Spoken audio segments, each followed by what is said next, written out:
welcome to the Dementia Researcher podcast, brought to you by University College London and the NIHR in association with Alzheimer's Research UK, Alzheimer's Society, Race Against Dementia and the Alzheimer's Association, supporting early career dementia researchers across the world.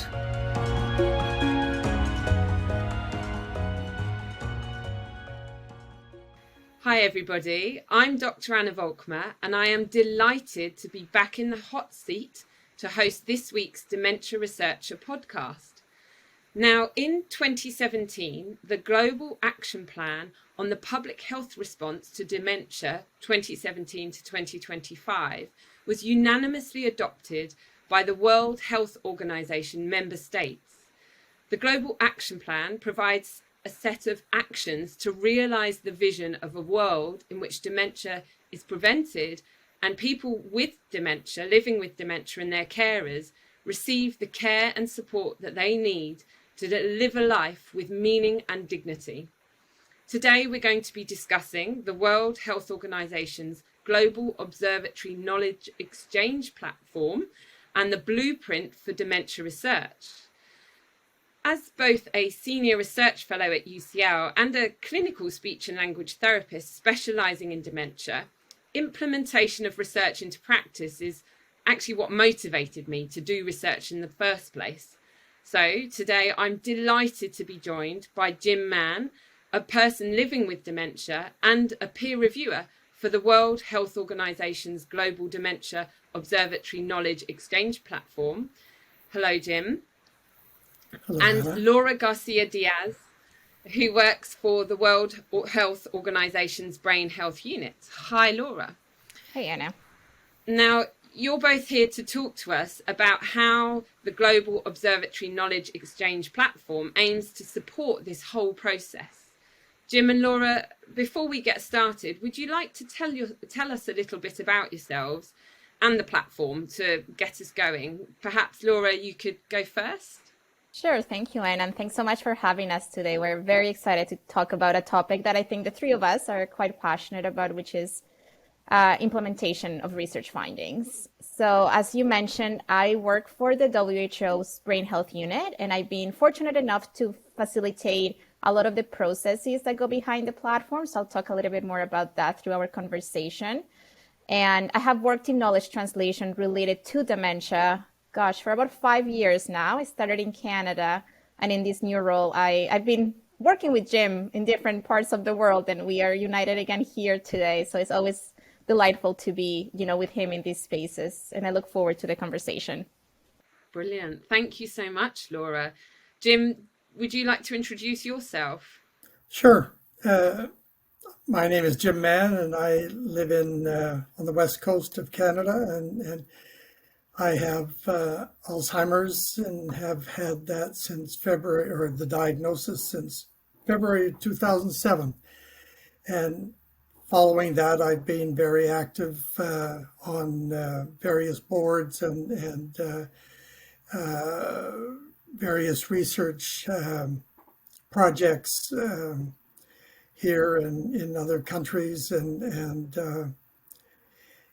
otherwise keep busy. And some of it being writing, but always using the experience of myself with dementia, but also of my following along my mother's journey with dementia.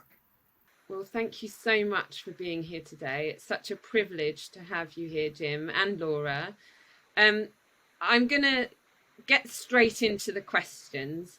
I wonder, this platform, can you tell us a bit more about this platform, Laura, and what the benefits are of submitting a resource for consideration for inclusion in the platform? Sure. So the platform was launched in 2021. So it's been a few years since, the platform became live, and it's meant to provide a space for researchers, policymakers, really anyone working in the dementia field that has developed any source of resource related to dementia, to share those resources globally, to support one another, to really attain the goals or the targets that are outlined in the Global Action Plan for the public health response to dementia. We know that one of the biggest challenges for a lot of researchers is translating their research into practice. So we get into research because we want to, impact and make changes. And then the research is done. And typically what happens is we have a peer review article, it gets published, and we kind of go to the next project. And there's not always that opportunity to think about how can we actually translate what we have into either a practical tool or influence policy, so that we see actual changes taking place in our day-to-day lives. And one way of addressing that is really by having a dissemination plan from the beginning, and then thinking about tools that we can create to translate those findings. And the platform provides an avenue for researchers to then disseminate that work more globally.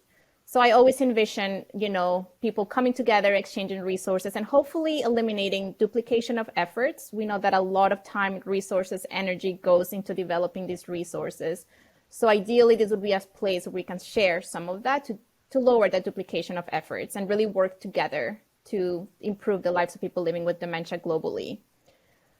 When a resource gets submitted to the platform, it goes through a peer review process. So that's another avenue of disseminating that work, because we have peer reviewers from all over the world that then have their eyes on these resources. And oftentimes they will email me and say, I'm so glad I found this resource and now I'm going to be sharing it with my colleagues. So that's another avenue. And similarly, we have a focus group of people living with dementia, which Jim will be able to talk to more about it. And they also have shared with me, I'm so glad we found this resource. Now I can share it with other colleagues of mine or people living with dementia that I know. So that's just another way that we're supporting that dissemination of resources and findings. Brilliant. And actually doing this podcast and is part of that dissemination, I hope. As soon as I heard about the podcast and was offered the opportunity to host it, I was excited about this platform. I mean, influencing policy is the dream. We want to influence policy to enhance practice, to make people's lives better. So this is just sounds like the ideal international platform supported by the World Health Organization. It's just very exciting. So thank you for sharing this with us. But I'm really fascinated, actually, because you were talking about the involvement of people living with dementia, the engagement of people living with dementia in the review of these resources. And I know, Jim, this is really what you're part of. How does that work? Can you tell us a bit more about that? The process is, I think, has been a learning experience for everybody. And overall, it's been a very positive experience, I think, for everybody. There has been the recognition around the stigma of dementia and the misunderstanding of dementia within the broader community, if you will, as well as the research community, so the World Health Organization intentionally created the focus groups to provide the feedback on the submissions. And I think it's important that the people with dementia will often provide a whole different perspective to research or a project or whatever than other researchers.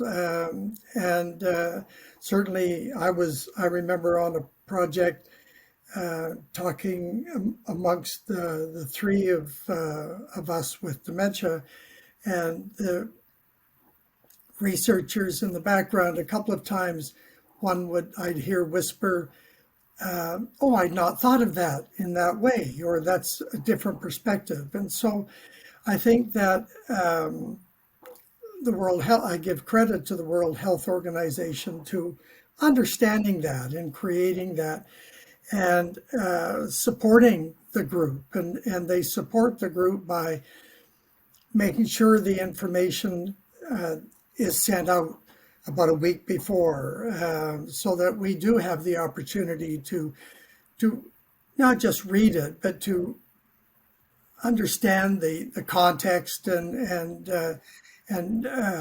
make notes to ourselves, and they keep that communication going. It's not just let's have the one meeting and see you some other time.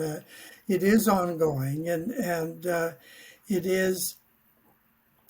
I don't know what the right word is, but it is sincere. Like it's not just, oh, we need to do it, so we better just do it.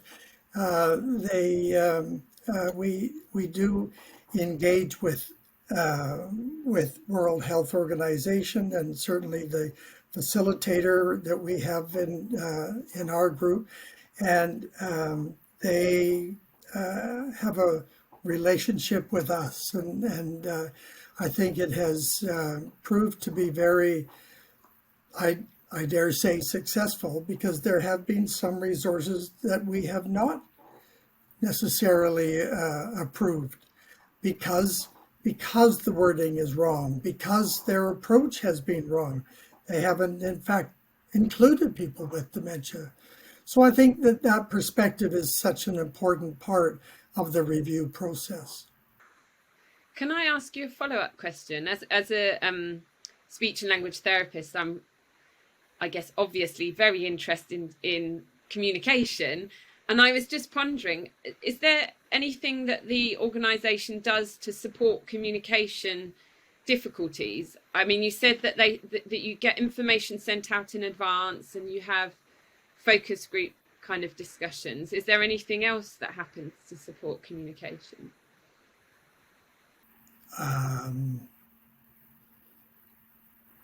Well, a readiness to assist when and if necessary.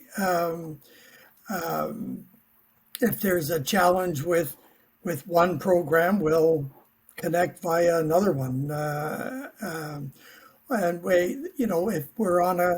if we start the meeting and one of our members is not there and suggested that they would be there, then they take a moment to send a quick text or email and inquire and are they coming, or is everything okay, or whatever. And I think that's all very positive, and it's not just we're a group of people that are taken for granted. We're not in any way. And it's very practicable, isn't it? That's the real life, making sure that people are, telephoning them, prompting them, reminding them. That makes so much sense to me. I can imagine, though, that some of the vocabulary can be quite challenging if you've got a language difficulty. So, but we can come to that in a minute, because I've got some more questions. I guess essentially, the biggest question our listeners might be thinking about is, how can researchers join the platforms? Well, not only submit their own research, but perhaps become peer reviewers themselves. Laura, can they do that? Yes, thanks for asking that. We're always encouraging people to join our peer review network, especially if you speak another language. We're looking for people with different expertise, because we get resources submitted from all over the world, and I try to match them as closely as I can to someone that has that background. So if you go on the platform, at the very bottom of every web page, you'll see kind of a little box that says join the peer review network.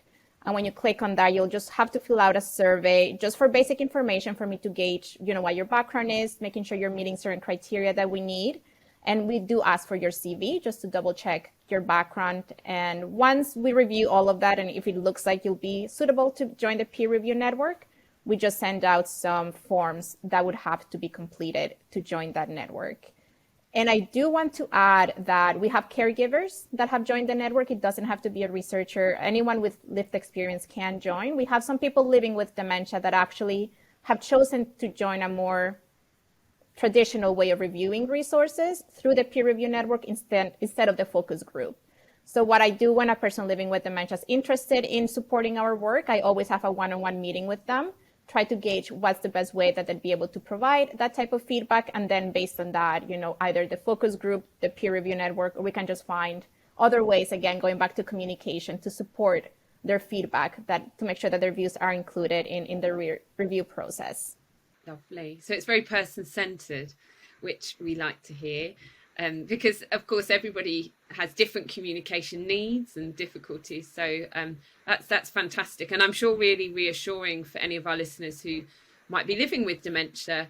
You never know that if there might be some people out there who are interested in joining. So it sounds like, Laura, you've got a really bespoke process where you speak to people individually to plan how they can contribute. That's absolutely fantastic. And to follow up on that, besides resources, is there anything else a stakeholder could submit for inclusion on the platform? Yes, of course, the resources are the main thing that we host, but we also have a space for something that we call success stories. So this can be anything to really broadcast good news stories of what's happening globally. So this can be an initiative that you're starting and you want to just kind of show, this is what we're doing, this is what we're seeing so far, workshops, awareness campaigns, anything that's not necessarily a resource itself, but it's an initiative that's happening worldwide that you want to broadcast.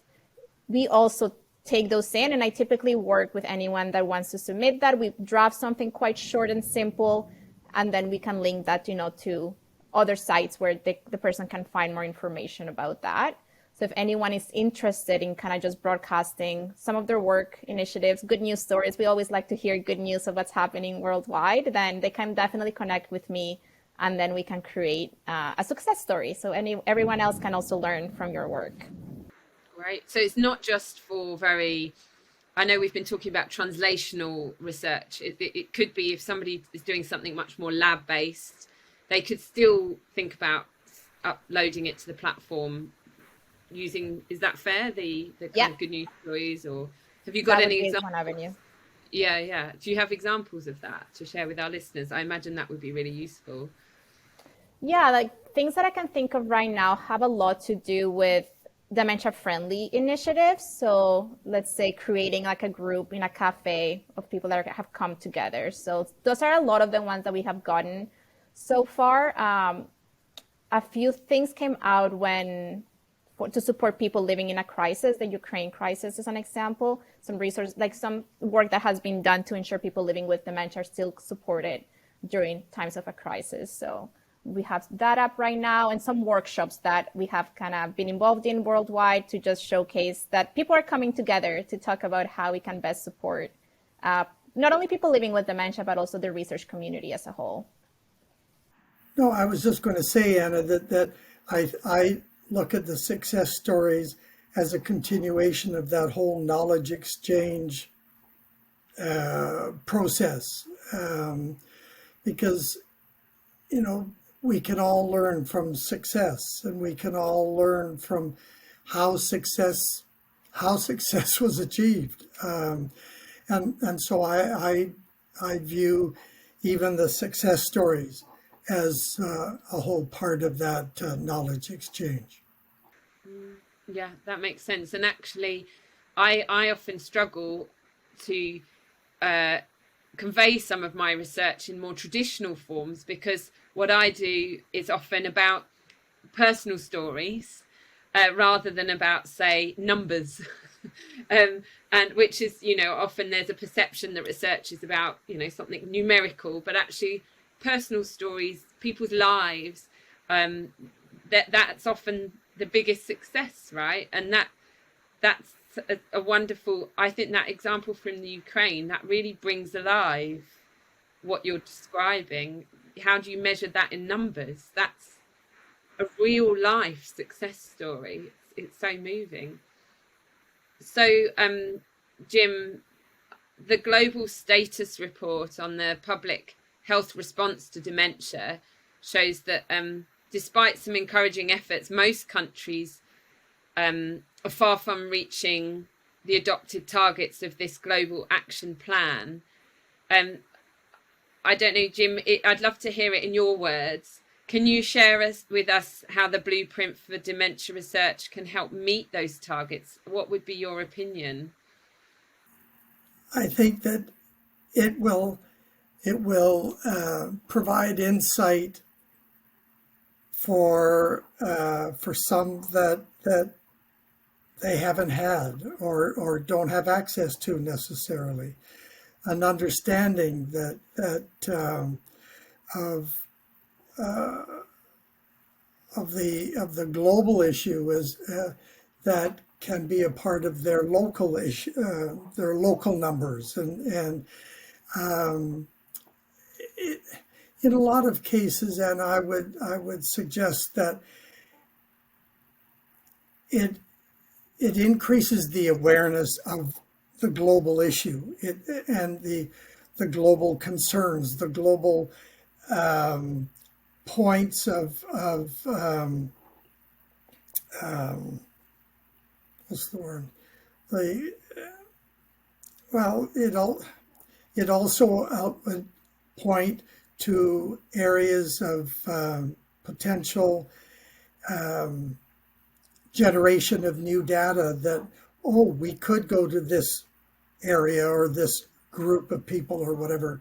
And really, at the end of the day, it also, I think, suggests the credibility of talking to and dealing with people with dementia directly.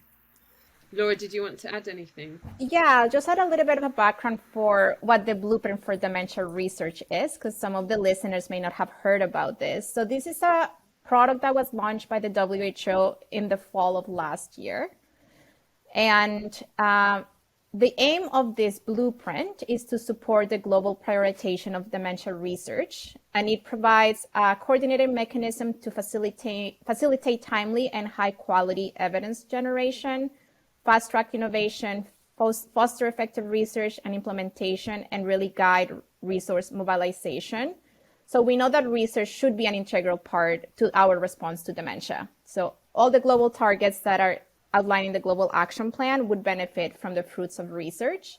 And this blueprint provides, as the name suggests, a blueprint for how we can really move research forward and prioritize it so that it becomes that central piece to our response to dementia.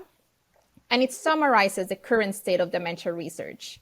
Across the six research themes that have been identified, we highlight some gaps that are currently existing, outline some strategic goals, and we also provide some tools on how to address those research gaps. And I do want to just highlight that to make sure research is addressed properly, we need to have an enabling research environment.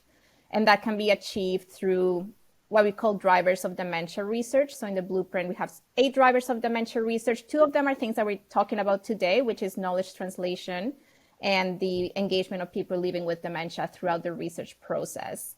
So it's a blueprint that we really encourage researchers to read, to be familiar with, and to see how they can support addressing some of the gaps outlined in there, and look at their own environment and what are some of the things that perhaps are missing to ensure that they have an enabling environment for their own research. Mm-hmm. So what are the 6 main areas you mentioned at the beginning that the action plan focuses on? So for the blueprint, we have dementia epidemiology and economics, dementia disease mechanisms and models, dementia diagnosis, drug development and clinical trials, dementia care and support, and then dementia risk reduction. So all the areas that will help us address dementia globally. Brilliant. I think it's funny, since we planned this podcast, I have since read a couple of things, and the dementia care and support domain has been on a couple of documents I've read, and it's funny how that it's kind of a bit serendipitous in relation to communication supports. So I assume I'm making an assumption, but I guess that's where that fits in, this idea of supporting people and their family members in terms of living well, and I assume that's where my research would fit. It really, I'm as you're speaking about this, I'm thinking about my research. I'm doing a study at the minute, and we're trying to involve people from across all the major World Health Organization regions of the world, and it's really challenging actually to engage people across every single region. But we found it so valuable when we have been able to, and so important. People have, in fact, I've almost realized the act of approaching people in these different areas is a driver. It's enabling. I've been able to just approach people who I know through my networks, and then it's enabled them to contribute to what they perceive to be a wider, more important study. So they feel really, have given me really positive feedback on that. And there's only one region I haven't managed to get any kind of collaborator in, but I think that I shall look at the blueprint and use that to fuel my thinking about whether there's anything there. Even in what you just shared, you've already mentioned a few things that are mentioned in the blueprint. Equity and inclusion, of course, is very big. We need to make sure people are included that are typically not. And that means, reaching out to people from low and middle income countries that either haven't had the opportunity or because of stigma, really, it's very difficult for them to even feel empowered or safe to participate in things. Sometimes it's really about safety. So I like how you mentioned that, some people have come back to you and said, now I feel more inclined to participate in other things, because that shows empowerment. That shows that you provided an avenue for them to feel like I can do this, I can still contribute. And we're acknowledging that they have such valuable input to provide. Yeah, and it's quite fascinating because they're the people I work with are clinical researchers, so speech and language researchers who I really respect, and I've done, I've been in meetings with, and then they've said, I don't feel confident to do research because of the research field is so dominated by English speaking people, for example, but now you're an English speaking person helping me. I was saying, I didn't even, of course, that makes so much sense. I'm bilingual. I would struggle to convey my research in my other language. I can see that issue, and actually it's fostered a really, it's actually very pleasing for everybody involved. It's not just, it's actually, I found it to create an ongoing environment of collaboration. So it's not just about the project you're doing, it's then the kind of future potential is great as well. Yeah, I think Jim and I actually had a conversation last week, and it's all about collaboration. Like, how do we foster collaboration so we can work together? Because we need one another to be able to make big changes and big impact at the global, local level, any level. We need collaborations. Absolutely, but that's hard. Easier said than done. Yes, sometimes. It's also recognizing that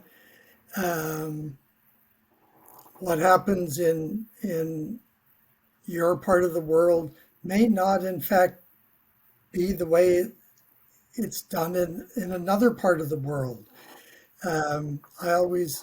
That's where I became a lot very aware of the difference even between urban and rural. Just for a contract I had where the chair was in a rural part of my province, and I was urban, and he would often reinforce to me, so it's firmly ensconced in my brain, that what happens in the metropolitan area doesn't always translate well. And so I think that extends to what you were talking about for your own research. I think in a lot of cases, people in other parts of the world will even be surprised that you're approaching them, just simply because they have not been approached before. And so your recognition of their potential contribution and your potential contribution to them is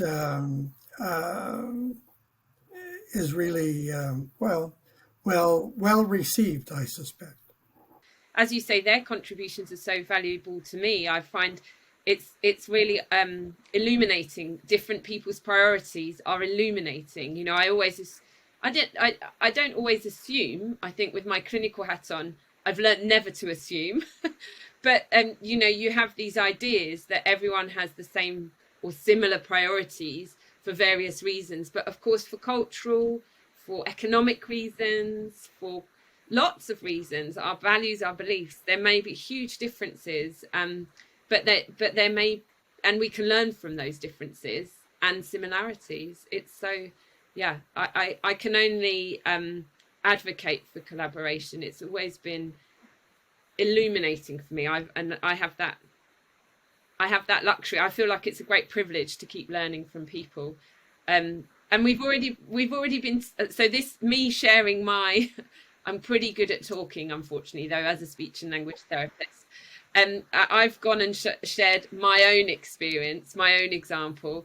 But I wondered if we could talk about a concrete example of what the research community can do to make dementia research more efficient, equitable and impactful.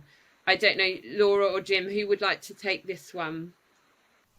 Sounds good. So when thinking about the blueprint, I think there's different levels of people that can, support the implementation of the blueprint. Thinking more national and international research and agencies and funding bodies that can use their research to really prioritize their funding streams. So look at the current gaps and how can we have funding streams that really address those gaps. As a civil society and advocates, so people living with dementia, clinicians, researchers, we can use the blueprint to advocate for, research that aligns with that, but also for enabling environments. How can we work together to really create an environment that is enabling of research? And also as researchers, look at the blueprint and look at the gaps and how can your work help support like bridging those gaps? From like an equity lens, making sure we are forming those partnerships with low and middle income countries is really important. And just within our own research, making sure there's that diversity, included in there. Again, easier said than done. I know sometimes there's processes that make it difficult to just know where to look for those individuals or how to engage them. But we really need to start prioritizing that to just improve all diversity and inclusion. For data sharing, I think data sharing is an interesting one because through the COVID-19 pandemic, we've seen how when people come together and we share data, what can happen. So even looking at current laws and regulations to make sure, we can exchange data. And within our own, research, is there a way that we can share data with others that they might be able to use within their own projects? So those are just some strategies and thoughts that I have on how we can make more concrete actions to, enable research. And that's becoming easier and easier, isn't it? Data sharing with kind of tech and making sure we can keep things confidential. I know I'm part of a project where we're collaborating on some video data, which we're sharing across a number of European countries, looking at conversation strategies, but then data like, big data spreadsheets, that's sometimes a bit more, I don't know, it strikes me as a bit more feasible to share that data somehow. Yes, definitely. My last question, actually, I think this is going to be a longer answer, a bit of a conversation really, is about how we can give researchers, or how you would like to give researchers advice. So if researchers are considering how to engage people living with dementia in their work, what would you say to them? What advice would you give them, Jim? I would, number one, encourage them. Just bottom line, just, yes, you can. But it starts from listening. It starts from learning. But I would suggest that the way to start would be to check your assumptions at the door, because each person living with dementia is like anyone else, whether they're employed in a company or whatever, that we all have different skills. We all have different talents that we bring to anything we do. And I always remember hearing a presentation from a researcher talking about their process of 10 cups of tea, and it was their suggestion of, before doing fully engaging, sit down and have a conversation with the people with dementia, get to know them and get to know that let them get to know you as well, and what you're looking for, what they're looking for, what they, and so I had written down that Dr. Deb O'Connor and I co-wrote a chapter in a text, that everyday citizenship and people with dementia, in which is written, and I quote, "All collaborators have to feel safe and that they have something important to offer. And establishing this foundation takes time." So it's recognizing that you as a researcher can do so much, but like I said near the beginning of this podcast, that a person actually living with dementia brings different perspectives on some things that will work, some things that won't work. And I think to be open to that is will only enhance the research and make the outcomes more applicable and hopefully more useful around the world. I develop a lot of interventions, and I have a vivid memory of someone saying to me, "Anna, if you just put a margin on all the handouts, it would look so much more attractive and people would feel more valued." And it was somebody who came from a media background. And I said, "Really?" And the entire group said, "Yes, that's a genius idea." And it was so simple, so valuable, such a small component that I could easily change, and the impact was great. And it was from someone who knew what they were talking about. They knew about layout, and so that I that comment about people having so many different skills that they can bring to your work. I don't know about media and graphics. That's not my I've got no skills in that field, but that's actually quite handy to have some people with these different creative skills as well as life experience. And that you extend to people with dementia in research that is in that particular area. But we know that society generally, including researchers, can often assume a lack of capacity for people with dementia, the automatic assumption of incapability. And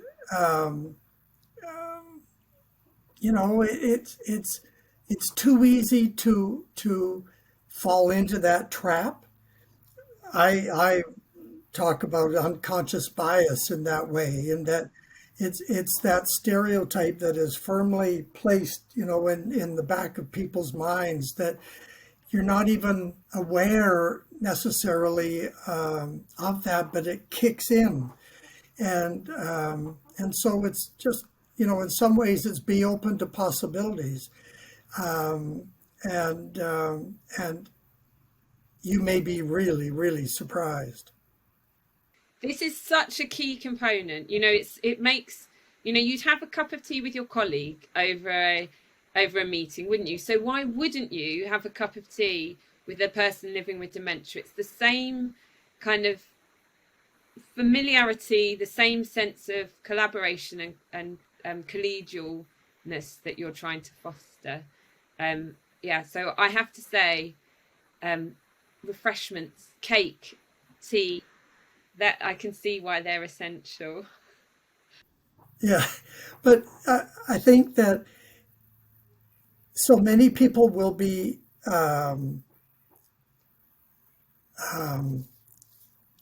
thinking of the scholastic aspect of research. I'm not a scholar, I'm not a researcher. So they will be somewhat or could be intimidated to sit in a restaurant and have your cup of tea and cake. Sort of normalizes the situation and removes that, oh my God, I couldn't do that, and makes it more of a peer-to-peer type of conversation potentially. So setting makes a really big difference. I'm glad you're flagging that. And it's really, the thing is, academic science needs to be described in a way that it makes sense to everybody, because otherwise it's potentially, maybe I'm a bit biased, it's potentially not very useful. And if people can't understand it, that's my feeling. Maybe that's my clinical hat. But Laura, did you want to add anything to what we've been saying? I think what Jim just mentioned, it really goes down to listening, stepping back and listening to people. I was reflecting on even my own journey when I was doing my master's degree, and it was a quantitative work, all numbers, but I still wanted that personal experience with people living with dementia. So I just volunteered the whole time I was doing my degree, just to get a better understanding of why am I even doing this research. So that goes back to individuals that are doing just basic science, which is so important, but oftentimes you're not as connected to the person living with dementia, but finding opportunities, finding ways to still have their voice present in all the work that we do, because at the end of the day, we're doing it for a reason. And connecting with people living with dementia, with technology nowadays, you can watch videos, read books. There's many ways that we can listen and get informed. And again, be open to possibilities and just acknowledge that we're not the experts in everything. We have an expertise in something, but that doesn't make us the experts in dementia necessarily. At the end of the day, I don't live with the condition, and all I can do is just learn from those that do and then do better. I'm guessing that sometimes I believe that sometimes people with dementia and their family members can probably help basic scientists join the dots from their work to the real life translational work, and actually enhance their research in many ways. We're probably drawing to the end of our conversation. We've been chatting for nearly an hour. Probably wraps it up for today. So thank you to both of our guests, Jim and Laura. It's been such an interesting discussion, and I'm really excited about this new platform. I'm going to immediately go and look it up and see what I can do, see if I can upload some of my things on there. Now, we have profiles on all of today's panelists on the website, including details of their Twitter accounts and the platform itself. So please do take a look. And finally, please remember to like, subscribe in whichever app you're listening in. And remember to visit the Dementia Researcher website, where we publish new content every day, from careers and science blogs, job listings, funding calls and events, and so much more. And perhaps some of my own blogs too. Anyway, have a great day, and goodbye, everybody. Bye. Bye. Bye.